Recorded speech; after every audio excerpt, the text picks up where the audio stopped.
إن الحمد لله نحمده ونستعينه ونستغفره ونستهديه ونعوذ بالله من شرور أنفسنا وسيئات أعمالنا. من يهديه الله فلا مضل له ومن يضلل فلن تجد له وليا مرشدا وأشهد أن لا إله إلا الله ولي الصالحين وأشهد أن محمدا عبده ورسوله صلى الله عليه وسلم. اللهم وفقنا لما تحبه وترضى.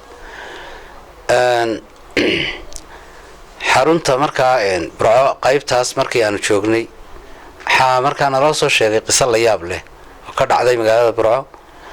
sidaas waxay ahayd markaa reer la sixir markaa loo qabtay oo cuntadooda isbedelayso oo cuntadu dhiig noqonayso ama uus iyo wax la mid ah ay noqonayso, sharaabku isbedelayo, wax walba isbedelayaan. dadka markaa waxa u tagay maartay runtii isgaarsiinta iyo tifiyada waxay noqotay arrin caalami ah oo la yaab leh.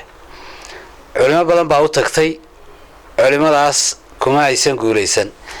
marka aniga ayaa tagay markii koobaad quraankan ku akhriyay, dabadeedna waxaan la bilaabay maalintii khamiista ahayd. ilaahay subxaanahu wa tacaala ayaan baryay in ilaahay ii fududeeyo arrintaas dhibaatada ah ee reerkaa lagu sixray, oo weliba uu i tusiyo meesha sixirka lagu aasay. dabadeedna guriga wuxuu leeyahay afartiisa waajadood, mid waa wado, qaybta laba waajadoodna waa dhisan yihiin. qaybta aan dhisnayn ayaan baadhay, dhagax weyn oo markaa ku qabsan seeska ayaan rogay. halkaa waxaan ka soo saaray sixirkaasi oo ah noocyada ugu xooga badan leh. wuxuu ka koobnaa masaabiir iyo laftimireed iyo timo iyo malmal iyo waraaq markaa la qoray oo asmaada jinka iyo wax la mid ah iyo luqadooda lagu qoray. bacdaa weyn markii aan soo saaray waan markaa furfuray anigoo qur-aanka ilaahay akhriyaya. markii aan furfurnay kadibna waanu gubnay. waa tii hore aan tifiyada uga sii daayay.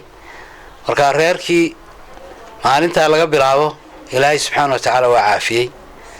dadku dee calaamka unbaa la ogeysiinayna kolley arrimo badan oo saas oo kale ah ama la ku dhowdhow hore iisoo marayna way jiraan, iska badan yihiin. marka arrintaas iyada reerku saas bay ku dhammaatay. maalmo dambe waan u tegey, way dhammaatay arrintaasu. ilaahayna subxaana wa tacaala waa nagu guuleeyey. sida dad badan oo markaa xanuunsanaya oo fara badan oo naloogu keeno xaruntaba ilaahay noogu guuleeyo oo markaa ay ku bogsadeen. dad aad iyo aad markii hore quus ku jiray, quus dabadeed markaa ay noo yimaadeen ilaahay shaafiyey subxaana wa tacaala qadartiisa iyo awooddiisa oo ilaahay ku shaafiyey. marka qadiyadaasu intaas baan ayaan kusoo koobayaa. wixii kale su-aalana waa idinka jawaabi doonaa. sheekh waxaan filayaa xarunta koobaad waxay ku taallaa markasku burcay ku taallaa. xarunta koobaad ee markasku alcaalami waxay ku taallaa magaalada burco, baarsiigo meesha albeerkada weyn ee Salebaan Cabdi Cumar uu ka dhintay ee ka horjeeda albeerkadii kale ee markaa Xaaji Axmed. labada arbeeka iska horjeeda, taas ta galbeedka ka jeeda ee bari u jeeda, taa weeyaan xaruntu. tanina markaa waa xaruntii labaad ee aan markaa reer Hargeysa u sameynay kadib markii in badan reer Hargeysa ka mid ay naga soo codsadeen inaanu mar u nimaadno aan soo gaadhno. marka hadda ayaan joognaa insha Allah. marka bariyahan waan joogi doonaa hadii Ilaahay ka dhigo. goorma fatan xaruntan iminka waxaan furay ilaa 10 casho meelahaas ay furan tahay, laakiin ilaa 3 casho ayaan ku shaqaynaynaa hadda. sheekh Jaac maxaa leeyahay talaws maxay ahayd ugu dhib badnaa ee intii aad ku jirtay daweynta baraakista ama aad ka shaqaynaysa baraakista culumta shariicada islaamka iyo dhibaatada jinku ku hayay sixirka iyo la midka ah? maxaa kuugu dhib badnaa marka reerka laga tago? reerka marka laga tago waxyaalo dhowr ah bay soo maray. مثلا waxaa kamid ahaa nin markaa yaani maaragtay bohon noqday oo bohonku waxa weeye alaabtii iska waay xiniyihii iyo markaa yaani alaabtii uu ku kaajayay iyo wixii iska waay. ninkaas oo nin dhalinyaro ahaa oo la keenay yaani isagoo le markaa kaadidii bay igu duulduulayso oo qof dumar ah noqday. markaan quraanka ku akhrinay kadib baa Ilaahay subxaanahu wa tacaala uu shaafiyey. taasu kamid bay ahayd.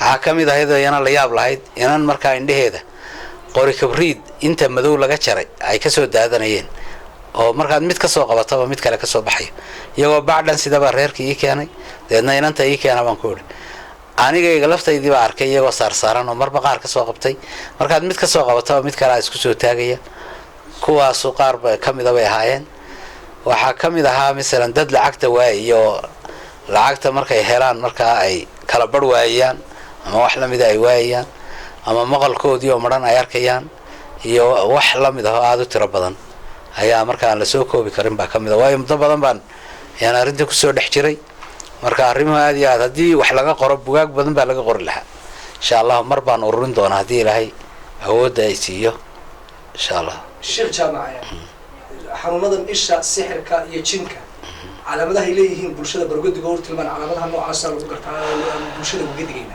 kadibna waxaad raacaysaa talabixin waxaad kula talinayso bismillah calaamadaha sixirka waxaa lagu gartaa masalan aayaadka sixirka marka qofka lagu akriyo waa uu ooyaa oohin buu yeeshaa ishuna waa la mid aayaadka isha marka lagu akriyo oohin bay iyaduna leedahay waxaa kaloo ka mid ah masalan qofku naxdin inuu yeesho warwar inuu yeesho dantiisa inuu garan waayo in markaa masalan labadii isjeclaayoo kale ay isnacaan sixirul maxaba sixirka la idhaaho inay laba aan isjeclayn markii hore isjeclaadaan sida madiidada ay soomaalidu tidhaahdo oo kale calaamaadkaasu aad bay tiro badan yihiin waxaa ka mid a qofka oo shaqadii aan qaban karaynin ee wahsanaya oo qofkaoo naxaya qofkaoo sasaya qofkaoo jiridhacoonaya qofkaoo yacni werwaraya qofkaoo markaa yacni maaragtay ilowgu ku bato waxyaalahaasu ama calaamado wada dhammaystiran ha noqdaan ama barhkood ha ahaadaan waa calaamadaha lagu garto weeyaan